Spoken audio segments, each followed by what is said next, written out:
Hey LeGrand Alive, welcome to Coffee with Will, brought to you by Grand Ron Hospital, Northwest Furniture and Mattress, Anything 2 Digital, EONI, and Les Schwab Tire Center. And I'm here today with Austie Baird, who is the owner of a new publishing company in LeGrand, Oregon. And she is here to talk to me a little bit about herself, her writing, and her publishing, and how that all came about to be as it is today. So thank you, Austie, for joining me here today to chat with me a little bit about what you're doing. So first of all, your publishing company is a little bit unique from what I understand in that it's you yourself have done some online publishing before you actually turned to paper publishing.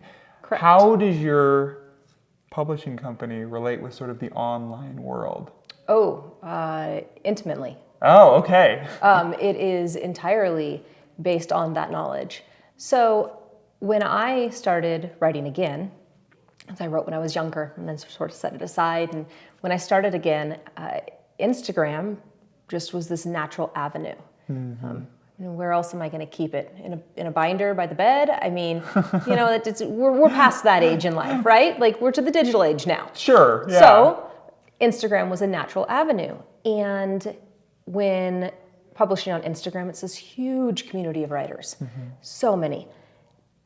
And I was invited by a publisher to be published, which was sort of a crazy thought for me. Like I didn't have any grand illusions or giant aspirations to be published. I was okay with what I was doing. Yeah. Well, if it blows up someday, that would be kind of cool, but it's okay if it doesn't. And I went through that process with them, and I thought, I could do this. Yeah. And my publisher is based in England. Wow. And was not as maybe tech savvy. He'd never done an online book and was not offering print editions of our book in the United States. And so him and I talked a little bit, and I looked into it, and he was like, well, if you could figure out a way to do it, I would send you the file, you could get it printed. Yeah. Well, the more I dug into it, the more I was like, I think I could do this. Huh. Interesting. Yeah. And so, how does it relate? Well, it's entirely based on that. My thought was, I'm on Instagram, and all of these other writers are on Instagram, and publishing opportunities for, for writers are just very small. Either you're contacted by a publisher or you self-publish. And neither of those are, the likelihood of being contacted by a publisher is so small, and self-publishing is so difficult because your audience is so small in and of itself that you don't really get any traction. And I thought, there's got to be a better avenue. What if we started taking this community of writers and funneling them down into anthologies so that we could band together to make these works of art that were larger than our own and had big enough audiences that we could reach people. So Instagram became just a very intricate part of my daily life as I started scouting and looking at various accounts. Very cool. So you primarily publish Instagram and social media artists? Yes. Yes. Yes. It's not really, it's solely. Solely. Not primarily, it's solely. Solely. Because that's where I've gone to find the talent at this point in time. Very cool, very cool. So now, before you are a publisher, you're a writer. Yes. So talk a little bit about your journey as being a writer. What is writing to you? How have you gotten to the place of enjoying writing so much? Writing was just sort of a natural outlet for me, I think, growing up. I was one of those kids that wrote notes all the time in school. Back before we had cell phones and texting, that's what you did. While they gave math lessons, I wrote notes, which was reflected in my grade. Maybe that's why I like English better. Fair enough. But some people are math people, some people are English people, and that's okay. There's space for all of us. We need all of us. But writing was just one of those things that just really spoke to me. And I did a lot of writing, to friends, letters. It's how I would navigate through my own feelings. And I think it was really my first way to be introspective with my emotions and think, okay, this is where I'm at. And I would write something down that I was feeling and then go, oh, so that's what I'm feeling? Oh, maybe I should deal with it like this. And as I grew up, I sort of set writing aside. I got busy, went to college, had some kids, married. Life is busy. Life is busy. And I didn't really touch it again for a long time. And then I met an author while I was waitressing who was like, hey, you should check out my Instagram account.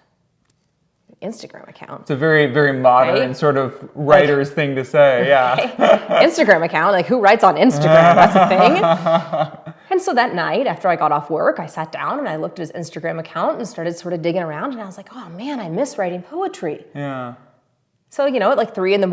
after working at Benchwarmers all night, I sat there and I wrote my first poem in years. And I realized that it was still very much so a part of me. Yeah. It was just something I hadn't been making time for in my life. Wow, very cool. Now, it's interesting because,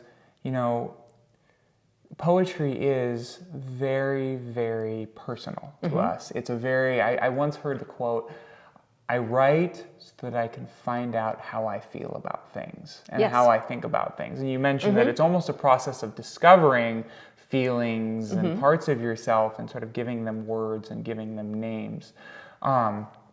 Yet at the same time, we post our poems to Instagram, we publish them in journals. The poems become bigger than just ourselves, they connect with others. Yes. Is that something that you try to do, or are trying to do with your publishing? How does the personal and the social connect in poetry for you? For me personally, I think that it comes down to, I think all of us kind of want to be understood. And sometimes it's really hard to navigate those feelings in a healthy way. And when you write, and you're writing poetry, you can post it, and you're like, look, somebody heard me. Even if nobody read it, there's the opportunity for someone out there in the millions of people to read it and hear you. And you get to do it in kind of a detached way. So the repercussions of that are very small. It's not like sitting down with your sister, brother, mother, friend and telling them these intimate thoughts. Because there's room for judgment there. And, on the web, it's just strangers. They can, there's they no can judgment read it or on the not. web, of course not, right? Look around alive. But it means it means less. Yes, yeah. Because those people don't also know me, and so there's a little more room there, I think, for just self-discovery. And what I've found is a common thread for all writers is that they're like, well, if I'm feeling like this and I'm struggling like this and I write it down, and somebody else is feeling like this and somebody else is struggling like this and they read it, then we're connected and we're no longer alone. Wow. And with the books, that's kind of how it is. Me and the writers, I mean, really, because we're kind of more of a partnership than anything else, because I can't do it without them, strive to create this thing that people can hold in their hands and feel less alone. Wow. I mean, you find your favorite author and you found a second home. You found that person that identifies with you and you identify with them and you see yourself in their words. And suddenly all your worries aren't singular. You're not carrying them by yourself, somebody's sharing them with you. And I think that that's really what poetry gives us. It gives us that power to be united when maybe we don't want to be with people. Interesting. So it's kind of it's a little less intimate than sitting down and maybe expressing a feeling to a person, but there's still a level of intimacy. It's like I recently watched a documentary which is currently in the theaters called Won't You Be My Neighbor? And it was about Mr. Rogers? Mr. Rogers, yeah. And he said he had one of his puppets, and he said, it's very difficult for a grown man of my age to sit here and say, I feel scared about this, this, and this. But the moment that I bring this up, and he put his little puppet up and was like, I feel scared about blah, blah, blah, blah, blah. He said, it's easier. It gives me a level of sort of the ability to express the feelings that might be more difficult for me to say in a way that is a part of him, right, but not necessarily attached quite as to much him. of a Yes. part of him as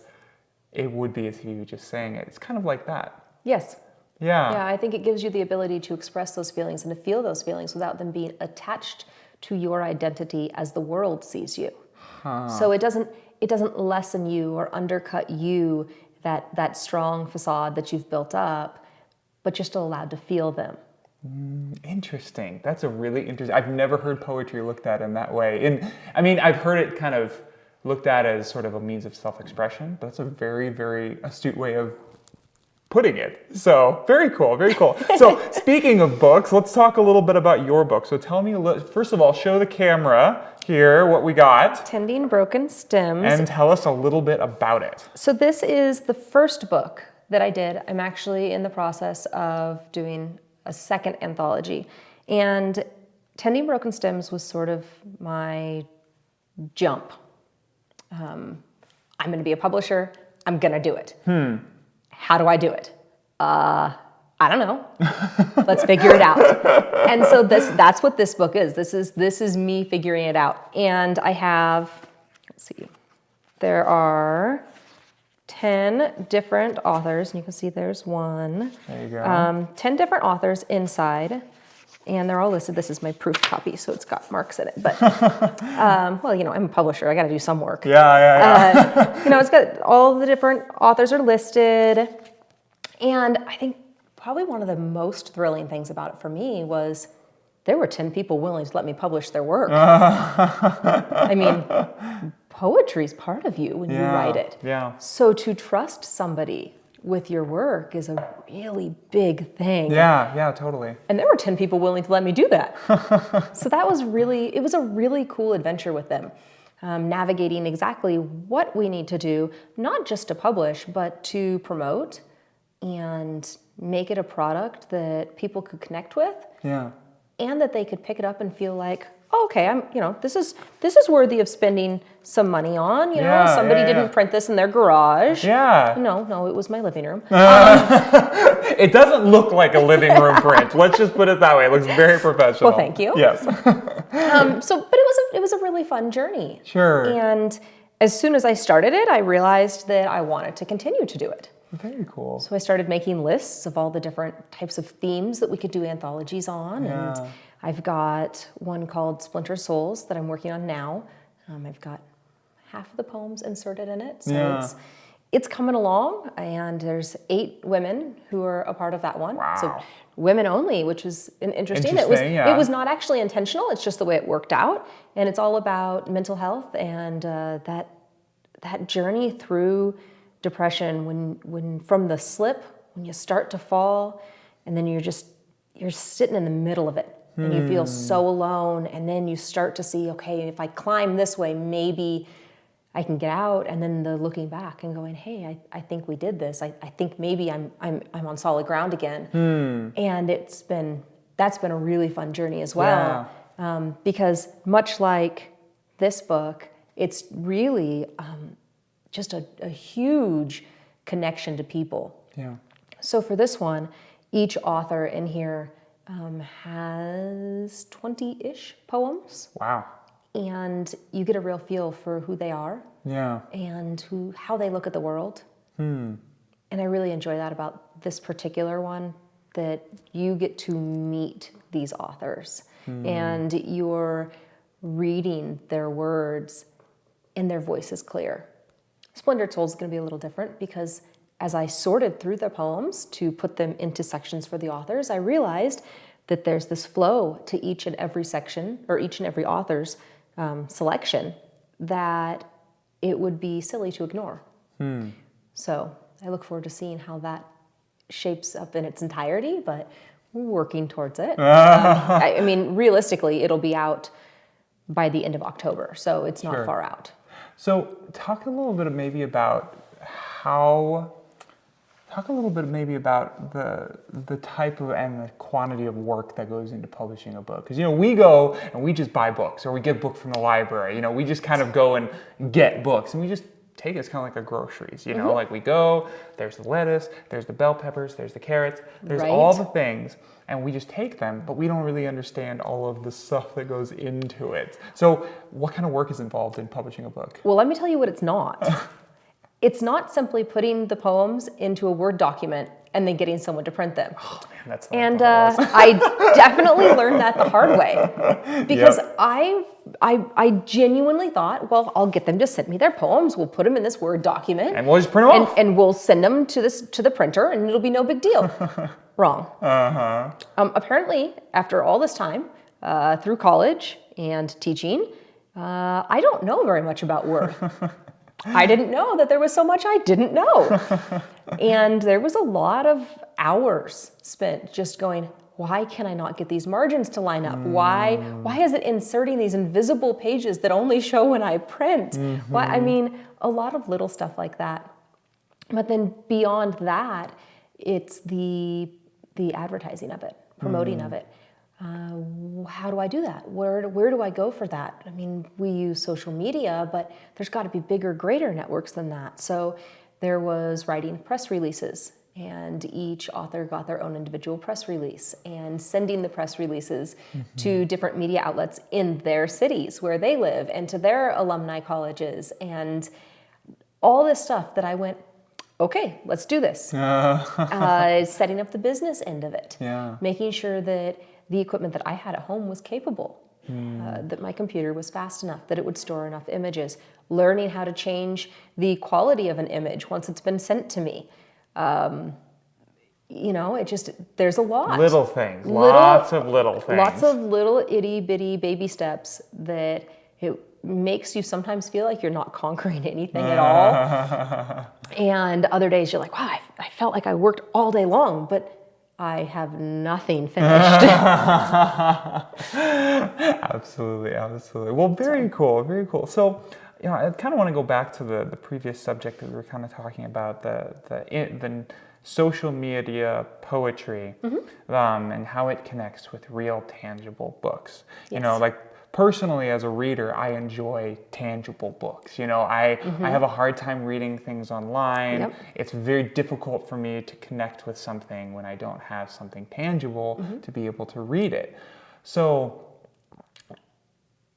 it's interesting to me that, you know, as the world is moving from hard copies to ebooks and just digital in general, you have kind of decided to say, hey, I'm going to use this new media to gather and to find talent, but then I'm going to bring it back into this tangible hard copy book. Did you decide to do that on purpose? Do you enjoy books or ebooks more? Well, or have you ever thought about that? I very much so have an affinity with books. Yeah. I like the way they feel. I like the way they smell. I like the way I can write in them. And I mean, they're right there and they're mine. Yeah. But what is surprising is I actually offer this in both forms. And the paperback book far outsold the Kindle version. Really? And I think it's because although we are a media-based society, when it comes down to what we really want, we want that thing that we can curl up with that's ours. And I don't think that you can have that sort of intimate connection that you have with poetry when you're just reading on an e-reader. And I could be wrong. Maybe people are able to. But what do you do when you find your favorite poem? You read it. You read it over. Yeah. You may even sit there and underline little verses. Like, you write things, thoughts this is my favorite, or this makes me feel like this. You may want to frame it. You want it there where you can see it. And I think we take for granted, we have these amazing phones and these e-readers. They're just right there. But it's not the same connection. Now, I'm super appreciative of what we have for technology because, like you said, it enables me to gather these writers and to see what they have. And I very much so am judging them based on their social media. I have had writers contact me and say, hey, I'd really like to be a part of your upcoming anthology on grief. Great. But I go look at their account and I'm like, you have like 5 poems and 600 pictures. Yep. And they get offended when I say, I don't know that this is the right thing for you. But I can only judge how seriously you're willing to take this based on what I can see. Interesting. So, when you ask me, like, is this, is it primarily social media? No, it's entirely social media based. So you don't just judge the poems, you judge the sort of seriousness of the writer based on what they're putting forward in social media. That's all I have to gauge with. Huh. Wow, that's so interesting. I So mean, you're their kind poems can be really good, Yeah. but if they're not if I don't feel like they're dedicated to their writing, then are they going to be dedicated as a published author? Are they going to help this succeed? Because I need their help. Yeah. It's not just about me. Yeah, absolutely. Well, and that's kind of goes back to what we were talking about earlier, in that, like, this is a collaborative adventure where you're bringing their work in and you're publishing it. Absolutely. And it becomes bigger than just the individual poems. Yes. Very cool. Well, thank you so much for coming in and chatting with me. Now, I neglected to mention earlier what the name of the publishing company is. A.B. Baird Publishing.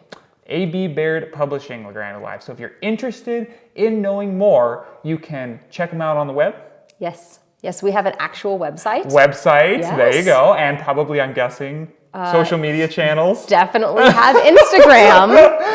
Absolutely. Yep. So they're on Instagram, and I would guess, Facebook, anything like that? We don't use Facebook as much, simply because it's yet another social media for me to manage. Yep. And at this point, I'm just one person. So Absolutely. So check them out online, and just see if there's something that you might be interested in. I know they publish some poems. And now, if somebody is interested, we are primarily an online audience. If somebody is interested in submitting work to you, how do they get in contact with you?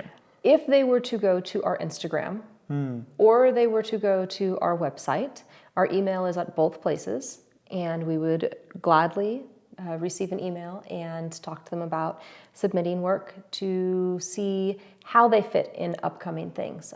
I don't want to say very selective, but I am very selective. No, yeah, absolutely. So there's a lot of times that people are interested in being part of something, and sometimes their work is amazing, but it's not on topic. I had someone who really, really, really wanted to be a part of Splintered Souls, which is the mental health one. And I read her work and I said, you know, I apologize, but I am not going to invite you to be a part of this. I would really like to save your work for our upcoming one in the spring, which is going to be a nature-based, so nature-inspired poetry. And she was very disappointed, which I thought was interesting. But when I told her a little bit more, you know, each poet is responsible for submitting at least 30 pieces of work for us to go through. Wow. Do you have 30 pieces of work on that topic? She agreed, no, I should probably wait. Wow. That's a lot of work to submit because you want to make sure people are serious about it. Well, and you know, you end up with 20 to 25 in the book. So I need to have a few options, and you need to we want to highlight your strengths as a writer. So if you are trying to make your work fit just so that you can be in an anthology, that's not your strength. We want you to shine as the writer.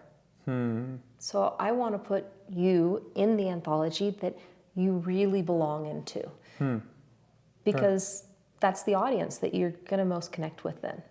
Very cool, very cool. Well, you heard it, LeGrand Alive. So if you are serious about maybe getting some of your poetry published and you are interested, you can contact her through the website or through Instagram. So Austie, thank you so much for joining me here today. And thank you, LeGrand Alive.